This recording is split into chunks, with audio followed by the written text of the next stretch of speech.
भारत की नौसेना ने एक बार फिर से साबित कर दिया है कि वो सिर्फ अपनी सीमाओं की रक्षा नहीं करती बल्कि पूरे इंडो पैसिफिक क्षेत्र में शांति, सुरक्षा और स्थिरता की मजबूत नींव रखती है। 13 फरवरी को अंडमान सागर में भारत ने जापान और इंडोनेशिया की नौसेनाओं के साथ एक त्रिपक्षीय अभ्यास किया, जो इस बढ़ती ताकत और वैश्विक सहयोग की एक और मिसाल है। कल्पना कीजिए, अंडमान सागर की लहरों पर तीनों बड़े देशों के युद्धपोत एक साथ चल रहे हैं। ये वही दृश्य है जो इस युद्धाभ्यास के दौरान देखने को मिला। भारतीय नौसेना के जहाज, Japan maritime self defence force के आधुनिक डिस्ट्रॉयर और इंडोनेशियाई नौसेना के जहाज सब मिलकर फॉर्मेशन बना रहे हैं। हेलीकॉप्टर क्रॉस डेक ऑपरेशन कर रहे हैं, टैक्टिकल मैन्यूवरिंग चल रही है और संचार प्रणाली को परफेक्ट कर रहे हैं। ये सिर्फ एक युद्धाभ्यास नहीं बल्कि तीनों देशों की संयुक्त ऑपरेशनल तैयारी को नई ऊंचाई तक देने वाला कदम है। भारतीय नौसेना की तरफ से इसकी जानकारी एक्स पर लिखते हुए दी गई, जहां लिखा गया, ships from the navies of India, Japan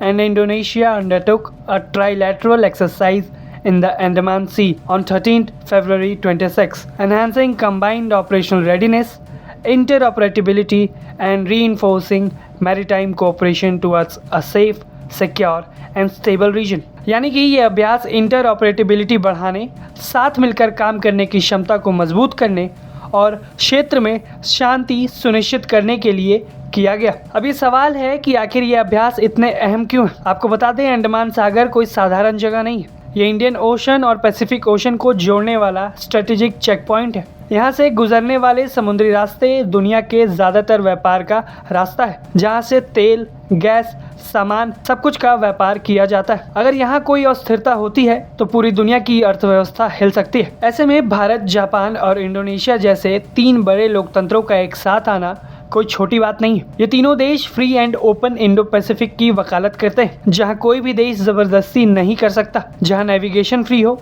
जहाँ नियम कानून का राज हो और भारतीय नौसेना की ताकत यहाँ पर दिखती है। आपको बता दें, भारतीय नौसेना की ताकत पिछले कुछ सालों में कई गुना बढ़ गई है। आज भारत के पास दुनिया की सबसे तेजी से बढ़ती हुई नौसेना है। नए एयरक्राफ्ट कैरियर जैसे कि INS Vikrant, advance destroyers, submarines, P-8I जैसे विमान जो कि मैरीटाइम पेट्रोल एयरक्राफ्ट हैं, ये सब कुछ भारतीय नौसेना की क्षमता को दिखाती है। लेकिन भारतीय नौसेना सिर्फ ताकतवर हथियारों में नहीं बल्कि दोस्तों में भी है। भारत अब अकेला नहीं है बल्कि पार्टनरशिप बनाता है, जैसे कि क्वाड, जहां भारत, अमेरिका, जापान, ऑस्ट्रेलिया है, जो कि एक साथ मिलकर डिफेंस कोऑपरेशन करते हैं, जिसमें नियमित तौर पर एक्सरसाइज होती है। मालाबार एक्सरसाइज, जापान के साथ जिमएक्स, ऑस्ट्रेलिया के साथ ऑस्ट्रेलिया इंडिया एक्सरसाइज और अब इंडोनेशिया के साथ ये त्रिपक्षीय एक्सरसाइज भी भारतीय नौसेना अंजाम दे रही है। इंडोनेशिया दक्षिण पूर्व एशिया का सबसे बड़ा देश है और उसकी नौसेना इंडियन ओशन में अहम भूमिका निभाती है। जापान इंडो पैसिफिक में फ्री एंड ओपन विजन का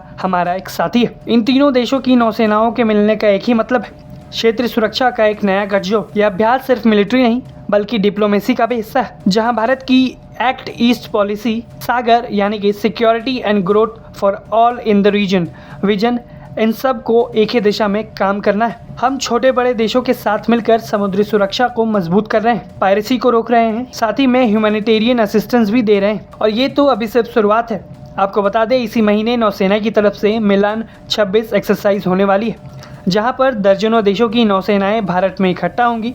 भारतीय नौसेना अब इंडियन ओशन रिम में लीडर बन चुकी है। CTF 154 जैसे मल्टीनेशनल टास्क फोर्स की कमान संभालना, अंडमान में ऐसे त्रिपक्षीय अभ्यास कराना, ये सब दिखाता है कि भारत की आवाज़ अब वैश्विक मंच पर गूंज रही है। भारतीय नौसेना दुनिया की सबसे बड़ी नौसेनाओं में शुमार है। ये एक हकीकत है। हमारी नौसेना न सिर्फ अब रक्षा के लिए जानी जाती है बल्कि पूरे इलाके को सुरक्षित बनाने में भी इसका बड़ा योगदान है। यह अभ्यास इसी का एक मिसाल है, जहां तीन देश मिलकर एक साथ एक लय में काम कर रहे हैं और एक संदेश है कि भारतीय नौसेना तैयार है एक सुरक्षित समुद्र जिसकी रक्षा के लिए भारतीय नौसेना वहां मौजूद है। आप इस खबर पर अपनी राय हमें कमेंट बॉक्स में ज़रूर बताएं।